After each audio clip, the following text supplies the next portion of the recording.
லங்காஸ்ரீ நேர்களுக்கு வணக்கம். லங்காஸ்ரீயின் news inside Tamil நிகழ்ச்சியுடன் இன்றும் இணைந்திருக்கிறீர்கள். முன்னாள் ஜனாதிபதி கோட்டாபய ராஜபக்ஷ சம்பந்தமாக இன்று ஒரு தகவல் கிடைத்திருக்கின்றது. ஏற்கனவே அவர் நீதிமன்றங்களுக்கு ஏறி இறங்கிய வண்ணம் தான் இருக்கின்றார். இந்த ஈஸ்டர் தாக்குதல் சம்பந்தமான குற்றச்சாட்டுக்கள், அதோடு சம்பந்தப்பட்ட வழக்குகள் தொடர்பில் அவர் நீதிமன்றம் சென்று வந்திருக்கின்றார். இன்னமும் அந்த வழக்கு விசாரணையில் சென்று கொண்டுதான் இருக்கின்றது. இதற்கிடையில் இந்த சுகீஸ்வர பண்டாரவோடு சம்பந்தப்பட்ட ஒரு வழக்கும் மிக விரைவிலே கோட்டாபய ராஜபக்ஷ முகம் கொடுக்கக்கூடிய சூழல் இருப்பதாக ஒரு சில தகவல்கள் கிடைத்திருக்கின்றது. அது மாத்திரமல்ல, இன்னும் ஒரு சில விடயங்களும் இதில் இருக்கின்றது. காணொளியை முழுமையாக பாருங்கள். நாமல் ராஜபக்ஷ குறித்தும் ஒரு தகவல் இருக்கின்றது. அதே போல நேற்றைக்கு முன்தினம் பள்ளியாவத்த பகுதியில், வத்தல பள்ளியாவத்த பகுதியில் ஒரு பிறந்த நாள் கொண்டாட்டத்தின் போது துப்பாக்கிச்சூட்டு சம்பவம் ஒன்று இடம்பெற்றது. இந்த துப்பாக்கிச்சூட்டு சம்பவத்தை நடத்திய தமிழர்கள் 2 பேரும் தமிழர், அதையும் சொல்லிக்கொள்ள வேண்டும். 2 பேருமே ஜாயல பகுதியில் அவர்கள் வந்த மோட்டார் வாகனத்தை கைவிட்டு அங்கிருந்து எப்படியோ மன்னாருக்கு சென்று மன்னாரிலிருந்து இந்தியாவிற்கு சென்றிருக்கிறார்கள். மன்னாரிலிருந்து இந்தியாவிற்கு செல்ல 3 லட்சம் ரூபாய் வழங்கப்பட்டதாகவும் தகவல் கிடைத்திருக்கின்றது. ஆனால் இது எப்படியோ தென்னிந்திய கடற்கரை போலீஸ், தனுஷ்கோடி போலீஸ் அவர்கள் காவல் நிலையத்தால் இந்த இருவருமே கைது செய்யப்பட்டிருக்கிறார்கள். இப்பொழுது அங்கு விசாரணைகளுக்கு உட்படுத்தப்பட்டு வருகின்றார்கள். இதன் பின்னணி என்ன? குடுரோஷான் என்பவரை இலக்கு வைத்துத்தான் இந்த துப்பாக்கிச்சூடு சம்பவம் நடத்தப்பட்டிருக்கிறது. ஆனால் குடுரோஷான் அதில் தப்பித்திருக்கிறார். அவருக்கு இந்த துப்பாக்கிச்சூடு படவில்லை. மாறாக அவருடைய கோலை ஒருவருக்கு தான் இந்த துப்பாக்கிச்சூட்டு சம்பவத்தில் அவர் தான் காயங்களுக்கு உள்ளாகி இருக்கின்றார். இறுதியில் அவர் உயிரிழந்து விட்டார். வைத்தியசாலையில் சிகிச்சைகளுக்காக அனுமதிக்கப்பட்ட நிலையில் சிகிச்சை பலனின்றி உயிரிழந்து விட்டார். ஆகவே இப்பொழுது பாருங்கள், இந்த மீண்டும் இலங்கையில் ஆங்காங்கே துப்பாக்கிச்சூட்டு சத்தங்கள் கேட்க தொடங்கி இருக்கின்றது. திட்டமிட்டா அல்லது பழைய மாதிரி அந்த பழிவாங்கல்களா? இப்படி பல கேள்விகள் இருக்கின்றது. காரணம், ஒரு சில வாரங்களுக்கு முன்பு தான் இப்பொழுது தவசே வெடில்ல, அதாவது இந்த நாளுக்கான துப்பாக்கிச்சூடு சம்பவம் என்று நாங்கள் அடிக்கடி செய்தியிலே சொல்லிக் கொண்டு வந்தோம். கடந்த வருடம் அதிகமாக இருந்தது, இந்த வருடம் அது முற்றிலுமாக குறைந்து இருக்கின்றது. இருப்பினும் அதை பெருமையாக பேசிக் கொண்டிருந்தார்கள். அரசு தரப்பிலே நிறைய பேர் சொன்னார்கள், இப்பொழுது பாருங்கள், நாளுக்கான துப்பாக்கிச்சூடு சம்பவம் என்று எங்குமே பதிவாவதில்லை, பார்த்தீர்கள், அதை நாங்கள் முழுமையாக கட்டுப்பாட்டுக்குள் கொண்டு வந்து விட்டோம் என்று மகிழ்ச்சியாக சொல்லிக் கொண்டிருந்தார்கள், பெருமையாக சொல்லிக் கொண்டிருந்தார்கள். இதோ சொல்லி ஒரு வாரம் கூட செல்லவில்லை, ஆங்காங்கே இப்பொழுது மீண்டும் துப்பாக்கிச்சூடு சத்தங்கள் கேட்கின்றது. தெமட்டகொடையில் ஒரு துப்பாக்கிச்சூடு சம்பவம் பதிவானது, நீர்கொழும்பில் ஒரு துப்பாக்கிச்சூடு சம்பவம் பதிவானது. இறுதியாகத்தான் வத்தல பள்ளியாவத்த நான் இருக்கும் இடம்தான், என்னுடைய வீடும் அங்குதான் இருக்கின்றது, அங்குதான் இந்த துப்பாக்கிச்சூடு சம்பவம் பதிவானது. ரைட், இப்படி பல விடயங்கள் இருக்கின்றது. இந்த பாதாள உலக நடவடிக்கைகள் முற்றிலுமாக ஒழிக்கப்பட வேண்டிய ஒரு சூழல் இருக்கின்றது. பல பேரை இப்பொழுது இந்த அரசாங்கம் வெளிநாடுகளில் சிவப்பு எச்சரிக்கை விட்டு கைது செய்து அழைத்து வந்து விட்டார்கள். ஆனால் இன்னமும் ஒரு சில நெத்திலி மீன்கள் எல்லாம் ஆங்காங்கே இருக்கின்றது. அவர்களையும் பிடித்து வந்து விட்டால் இந்த துப்பாக்கிச்சூடு சம்பவங்கள் முற்றிலுமாக நிறுத்தப்பட்டுவிடும். அதற்கான அதிரடி நடவடிக்கைகளை இலங்கை அரசாங்கமும் இலங்கை போலீஸும் மேற்கொள்ள வேண்டும் என்பதுதான் பலருடைய கோரிக்கையாக இருக்கின்றது. நாங்கள் கோட்டாபய ராஜபக்சனுடைய விஷயத்துக்கு வருவோம். அதற்கு முன்பதாக எங்களுடைய காணொளிகள் எல்லாம் தொடர்ந்து பார்ப்பவர்களாக நீங்கள் இருக்கின்றீர்கள். ஆகவே எங்களுடைய சேனலை இன்னமும் சப்ஸ்கிரைப் செய்யவில்லை என்றால் உடனடியாக சப்ஸ்கிரைப் செய்து கொள்ளுங்கள். அதே போல உடனுக்குடன் எங்களுடைய வீடியோஸ் அப்டேட் உங்களுக்கு கிடைக்க வேண்டும் என்றால் அருகில் இருக்கின்ற பெல் ஐக்கோனையும் கிளிக் செய்து கொள்ளுங்கள். அப்படி என்றால் நாங்கள் அப்லோட் செய்கின்ற ஒவ்வொரு காணொலியும் உங்களுக்கு உடனுக்குடன் தெரிந்து கொள்ளக்கூடியதாக இருக்கும் என்பதை கூறிக்கொண்டு கோட்டாபய ராஜபக்ச விடயத்திற்கு வருவோம். இலங்கையின் முன்னாள் ஜனாதிபதி கோட்டாபய ராஜபக்ச தொடர்பான புதிய சட்ட நடவடிக்கைகள் மற்றும் விசாரணைகள் குறித்து தற்போது அதிகமாக பேசப்பட்டு வருகின்றது.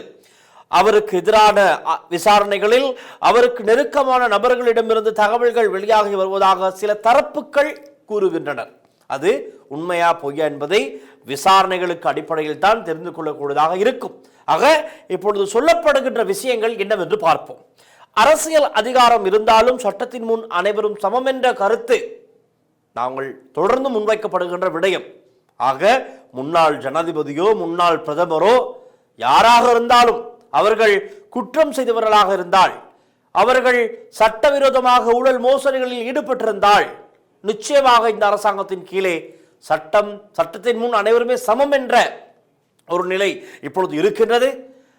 ஆகவே யாராக இருந்தாலும் சரி சட்டத்தின் முன் நிறுத்தப்பட வேண்டும், தகுந்த தண்டனைகள் அவர்களுக்கு பெற்றுக் கொடுக்கப்பட வேண்டும் என்பதுதான் பொதுவான கருத்தாக இருக்கிறது.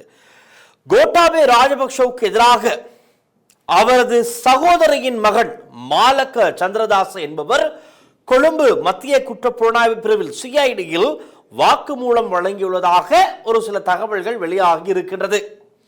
இந்த சம்பவம் அரசியல் வட்டாரங்களில் பெரும் கவனத்தை பெற்றிருக்கிறது.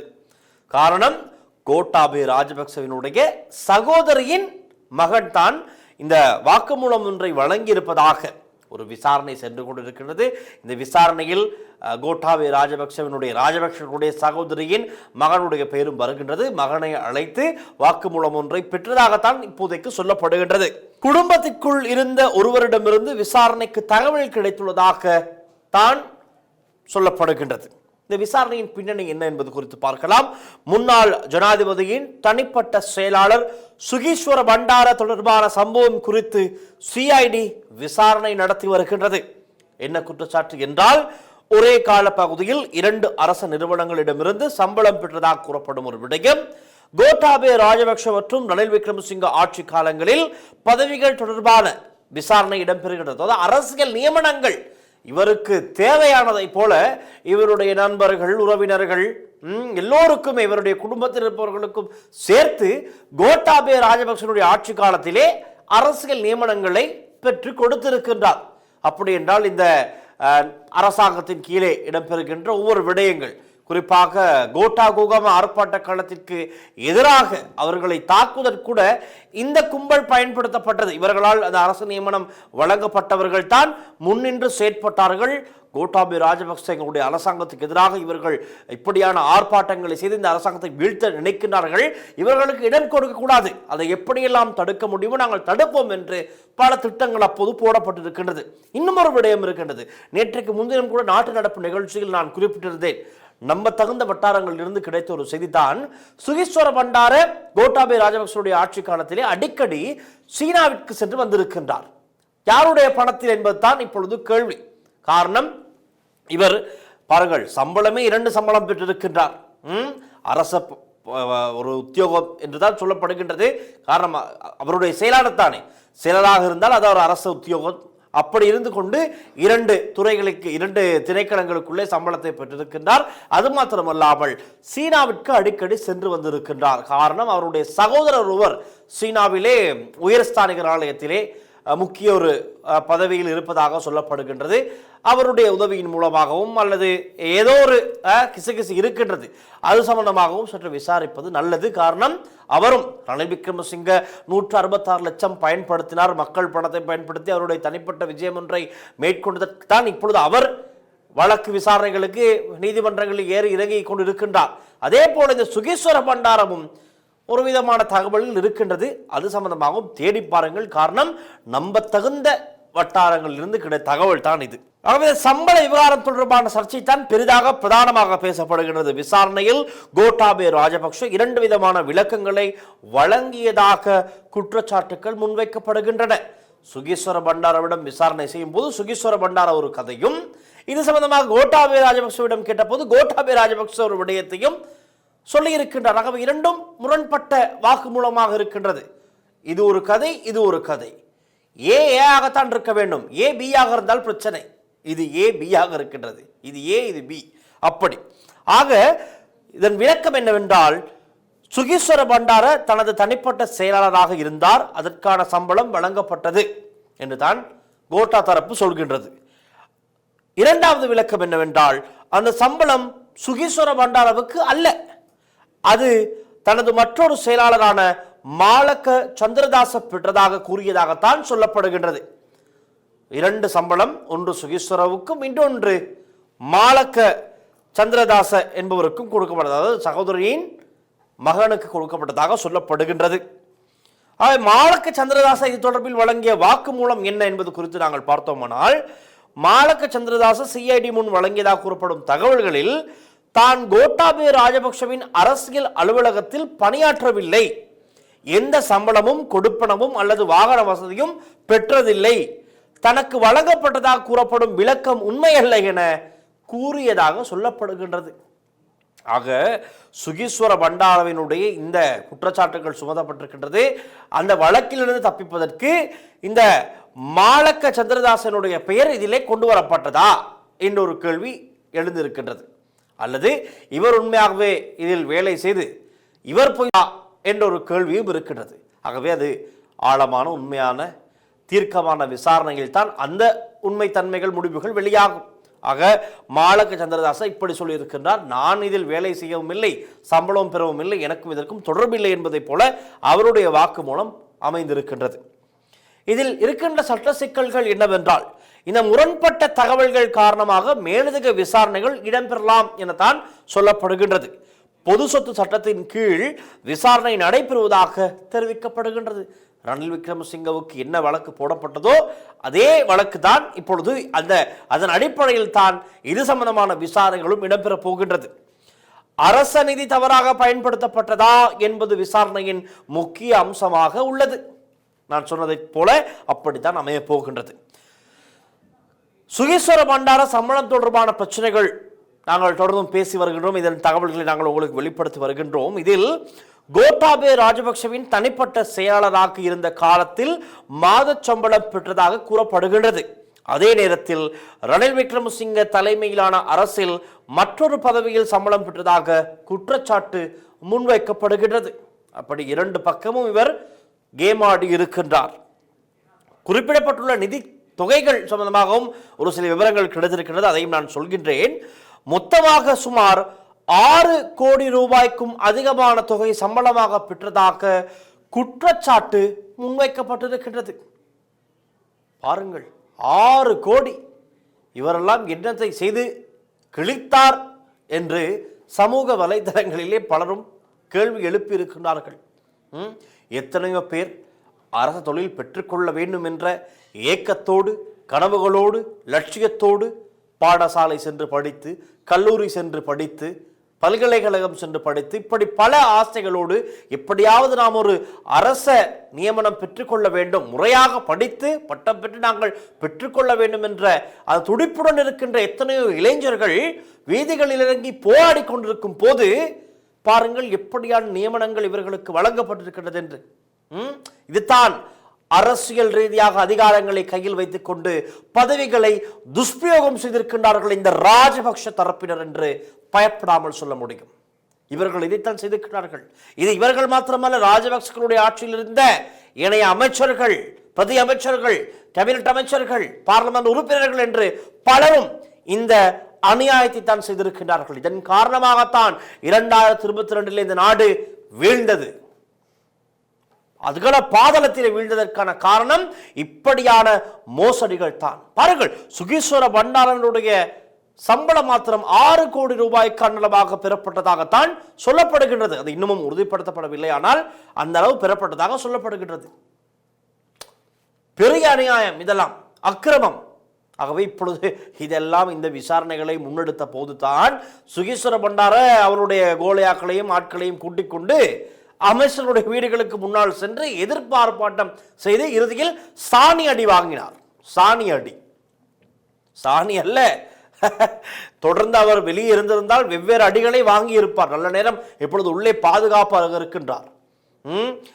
ஆகவே அப்படி ஒரு பெரிய மோசடி இடம்பெற்றிருக்கிறதாக சொல்லப்படுகின்றது.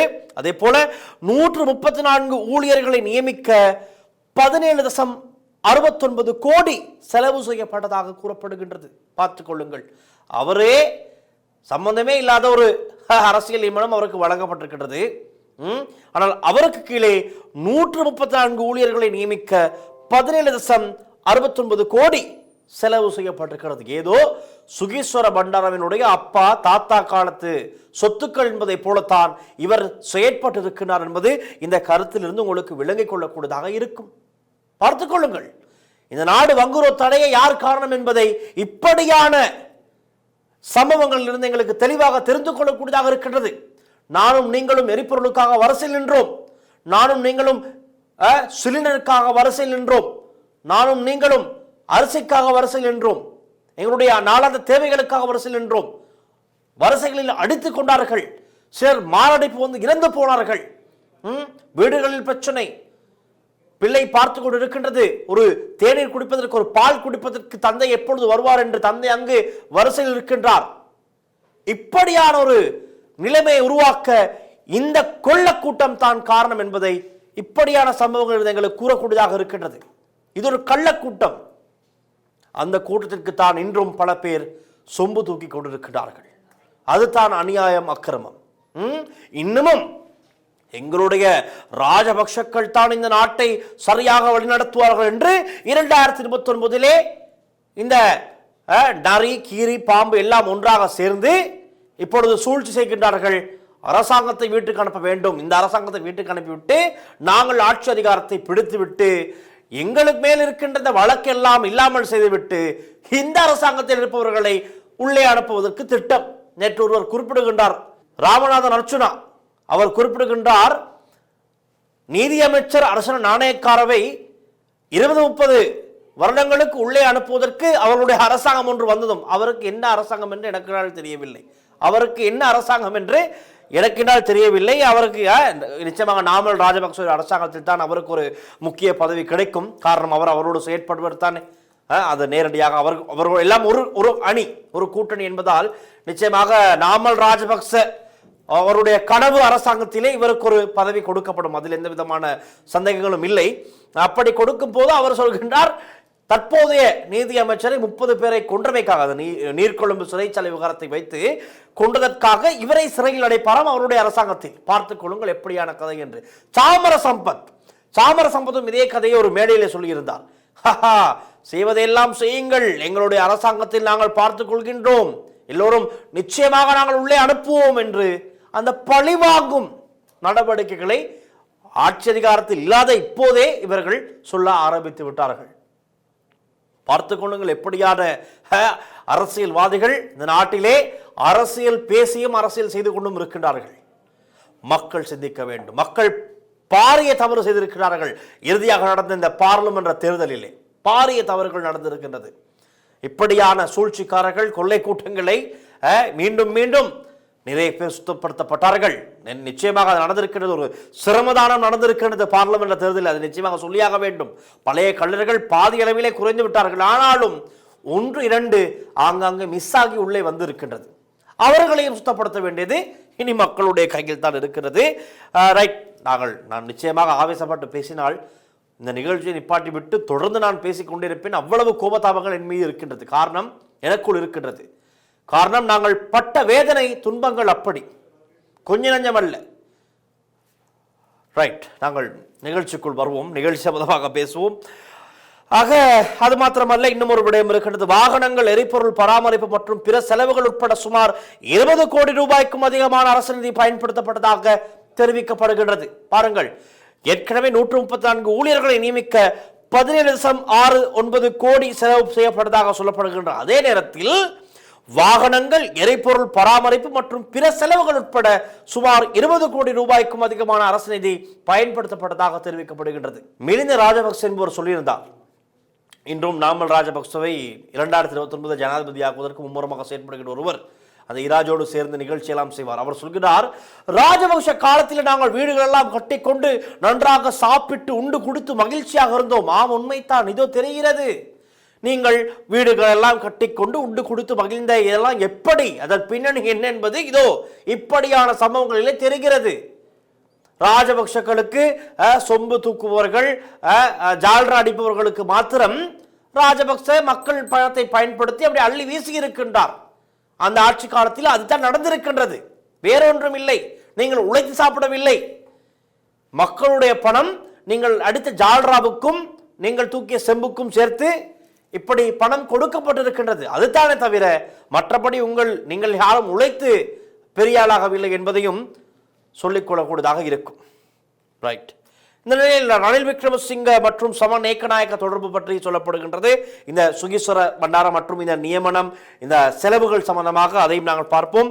இந்த விவகாரத்தில் முன்னாள் ஜனாதிபதி கோட்டாபய ராஜபக்ஷ, முன்னாள் ஜனாதிபதி ரணில் விக்ரமசிங்க, முன்னாள் ஜனாதிபதி செயலாளர் சமன் ஏக்கநாயக்க ஆகியோரிடம் விசாரணை இடம்பெறலாம் என கூறப்படுகின்றது. இனி வரும் நாட்களில், காரணம் கோட்டாபய ராஜபக்ஷ ஆட்சியிலும் இந்த சம்பளம் கொடுக்கப்பட்டிருக்கின்றது, ரணில் விக்ரமசிங்கருடைய காலத்திலும் இந்த சம்பளம் கொடுக்கப்பட்டிருக்கிறது. இரண்டு பேருக்கும் செயலாளர் சமன் ஏக்கநாயக்க. ஆகவே அது சம்பந்தமாக விசாரணைகள் நடக்கும். ஆக இந்த குற்றச்சாட்டுகள் சம்பந்தமாக இப்பொழுது சமூக ரீதியாக பேசப்படுகின்ற விடயம் என்னவென்றால், இந்த விவகாரம் ராஜபக்ஷ குடும்பத்தின் அரசியல் எதிர்காலத்தில் மிக பெரும் தாக்கத்தை ஏற்படுத்துமா என்ற கேள்வி எழுந்திருக்கின்றது. அதிகாரத்தில் இருந்தவர்களும் விசாரணைக்கு உட்படுத்தப்படலாம் என்ற கருத்து முன்வைக்கப்படுகின்றது. காலம் மாறியுள்ளது, சட்ட நடவடிக்கைகள் தொடரும் என்ற அரசியல் கருத்துக்களும் முன்வைக்கப்படுகின்றது. அனைவருக்கும் போகின்ற போர்க்கிலே தெரிந்து கொள்ளக்கூடியதாக இருக்கும். இவர்களுக்கெல்லாம் மிக விரைவில் இந்த மோசடிகள், இந்த ஊழல் குற்றச்சாட்டுகள் எல்லாம் நிரூபிக்கப்படும். நிச்சயமாக நிரூபிக்கப்பட்டு இவர்கள் உள்ளே செல்வது உறுதி என்று தான் பலரும், அதாவது அரசியல் விமர்சகர்கள் பலரும் தெரிவித்திருக்கிறார்கள். அடுத்ததாக நான் ஆரம்பத்தில் குறிப்பிட்டதை போல இந்த பாதாள உலக நடவடிக்கைகள் சம்பந்தமாக நாங்கள் அடுத்ததாக அவதானம் செலுத்தலாம். அண்மையில் நடந்த துப்பாக்கிச்சூடு சம்பவம், பள்ளியாவத்த பகுதியில் நடந்த துப்பாக்கிச்சூடு சம்பவத்துடன் தொடர்புடைய துப்பாக்கிச் சூட்டு நபர்கள், அந்த துப்பாக்கிதாரிகள், இலங்கையின் முக்கிய துப்பாக்கிச்சூடு செய்பவர்கள் இருவர் இந்தியாவில் கைது செய்யப்பட்டதாக செய்திகள் வெளியாகி இருக்கின்றது. இந்திய புலனாய்வு தகவலின் அடிப்படையில் அவர்கள் கைது செய்யப்பட்டதாகத்தான் சொல்லப்படுகின்றது. அவர்களை இலங்கைக்கு அழைத்து வர நடவடிக்கை எடுக்கப்படும் என்றும் சொல்லப்படுகின்றது. மிக விரைவில் இப்பொழுது திருச்சி சிறப்பு முகாமிலே அவர்கள் வைக்கப்பட்டுள்ளதாகவும் மிக விரைவில் இலங்கைக்கு நாடு கடத்தப்படுவார்கள் என்றும் சொல்லப்படுகின்றது. மன்னார் வழியாக தான் சென்றிருக்கிறார்கள் 3 லட்சம் செலுத்தி. நிச்சயமாக இப்படியான செயற்பாடுகள் இனிவரும் நாட்களில் தொடரும் போலத்தான் தெரிகின்றது. அவற்றை முழுமையாக கட்டுப்படுத்த வேண்டிய ஒரு பொறுப்பு இலங்கை போலீசுக்கு, இலங்கை அரசாங்கத்திற்கு இருக்கின்றது. ஆகவே இந்த பாதாள உலக குழுக்களை முற்றிலும் கட்டுப்படுத்த வேண்டும். இல்லை என்றால் நாட்டில் அரசாங்கம் முன்னெடுக்கின்ற இந்த பொருளாதார நடவடிக்கைகள், அபிவிருத்தி வேலை திட்டங்களும் பாதிப்படைய நிறைய வாய்ப்புகள் இருக்கின்றது. அவர்கள் எந்த தரப்பைச் சேர்ந்தவர்கள் என்பது முக்கியமல்ல, சட்டத்தை மீறுபவர்கள் அனைவரும் சட்டத்தின் முன் நிறுத்தப்பட வேண்டும் என்பதுதான் பலருடைய கருத்தாக இருக்கின்றது. குற்றவாளிகளுக்கு எதிராக கடுமையான நடவடிக்கை அவசியம்.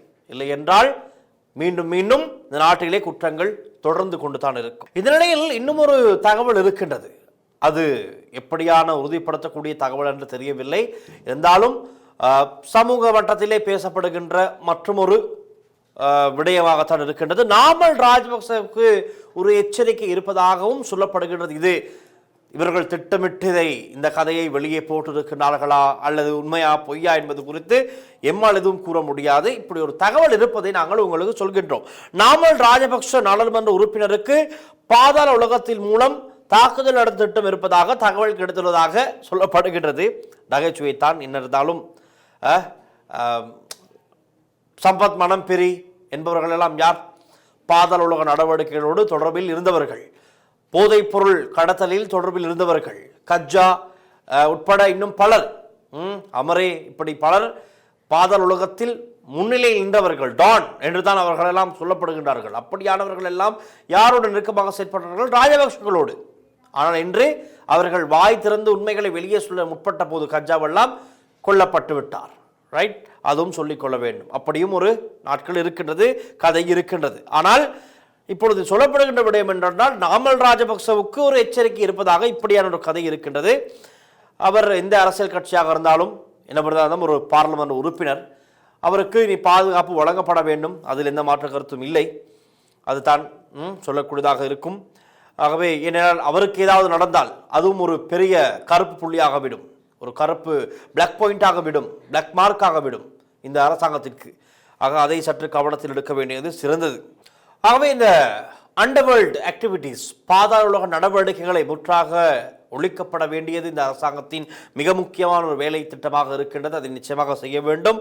பாதாள உலகம் மற்றும் போதைப்பொருள் வியாபாரம் நாட்டின் மிக முக்கியமான பிரச்சனையாக மாறி இருக்கிறது. ஏற்கனவே இவாத்விமு என்கின்ற அந்த துணைப்பொருளிலே ஒரு மிகப்பெரிய வேலை திட்டம் இடம்பெற்று கொண்டு தான் இருக்கின்றது. தொடர்ந்தும் அது தீவிரமாக செயற்படுத்தப்பட வேண்டும். இல்லை என்றால் இது இன்னும் தலையீடியாக மாறிவிடும். கிராம மட்டத்திலும் போதைப்பொருள் பரவல் அதிகரித்து வருவதாகத்தான் இப்பொழுது பல இடங்களில் சொல்லப்படுகின்றது. ஐஸ், கொக்கைன் போன்ற போதைப் பொருட்கள் இளைஞர்களை பாதிக்கின்றன. நிச்சயமாக நாங்கள் நேற்றைய ஒரு காணொளி பார்க்கக்கூடியதாக இருந்தது. ஒரு வெளிநாட்டு சுற்றுலா பயணிகள் இருவரும் முச்சக்கர வண்டியில் ஒரு பயணம் செல்கின்றார்கள். அப்போது எதிர்பாராத விதமாக அந்த பகுதியில் இருக்கின்ற வயதான 3 பேர் நபர்கள் வந்து ஏதோ கதைக்கின்றார்கள். இவர் 5000 ரூபாயை காண்பிக்கின்றார், அவர் நிறுத்தி விட்டார் போல, ரைட், ஏதோ இவர் எதிர்பார்க்கிறார் என்று உடனடியாக எங்கிருந்து கிடைத்து தெரியாது, அது நடமாடும் சேவை போல அருகில் இருந்தவரிடம் ஐஸ் போதைப் பொருள் பாக்கெட் ஒன்றை எடுத்து கொடுக்கின்றார். இதோ ஐஸ், குளிர், சீத்தர என்று காண்பிக்கிறார். இது எல்லாமே அந்த காணொளியில் அவர் தொலைபேசியிலே ரெக்கார்ட் செய்திருக்கின்றார். சுற்றுலா பயணி ஒருவர், பாருங்கள், இப்படியெல்லாம் நடமாடும் சேவையை போலத்தான் எல்லாம் இடம்பெற்றுக் கொண்டிருக்கிறது. அப்படியானவர்கள் உடனடியாக கைது செய்யப்பட வேண்டும். அவர்களிடம் விசாரிக்க வேண்டும், இது உனக்கு எங்கிருந்து கிடைத்தது, யார் உனக்கு இதை கொடுத்தது, அப்படி பார்த்து அந்த இடங்களை பிளாக் செய்ய வேண்டும். சம்பந்தப்பட்டவர்களை உடனடியாக தூக்கி உள்ள வைப்பதுதான் சிறப்பாக இருக்கும்.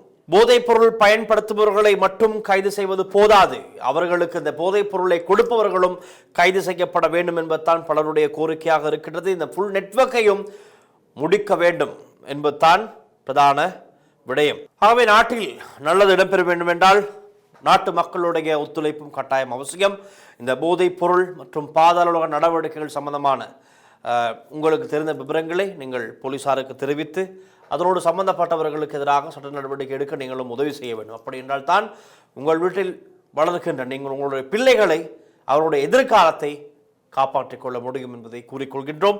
ஆக இந்த நாமல் ராஜபக்சவுக்கு ஒரு எச்சரிக்கை இருப்பதாக சொல்லப்பட்ட விடயம் சற்று அவதானம் செலுத்தி நாமல் ராஜபக்சவுக்கு பாதுகாப்பை வழங்க வேண்டியது அரசாங்கத்தின் ஒரு கட்டாயமாக இருக்கின்றது. நான் நினைக்கின்றேன் இந்த விடயம் சம்பந்தமாக அவதானம் செலுத்தி நாமல் ராஜபக்ச அவருக்கும் ஒரு பார்லமெண்ட் உறுப்பினர் தானே பாதுகாப்பை வழங்குவது சிறந்தது. இல்லை என்றால் இந்த சம்பவத்தை நடத்திவிட்டு இதிலிருந்து ஒரு பெரிய குழப்பத்தை நிச்சயமாக நடத்த பலரும் எதிர்பார்த்து காத்து கொண்டிருக்கிறார்கள். அதற்கு ஒரு பொதும் இடம் கொடுக்கக்கூடாது என்பதன் காரணத்தினால் அவருக்கு பாதுகாப்பை சற்று வழங்குவது சிறந்தது. ரைட், அந்த விடயத்தோடு இந்த நிகழ்ச்சியை நாங்கள் நிறைவு கொண்டு வருகின்றோம். மீண்டும் திங்கட்கிழமை நிகழ்ச்சியிலே சந்திக்கலாம். தொடர்ந்தும் லங்காஸ்டியுடன் இணைந்திருங்கள். ஒளிப்பதிவாளர் விஜயகுமாருடன் நான் டில்ஷான் வின்சன். நன்றி, வணக்கம்.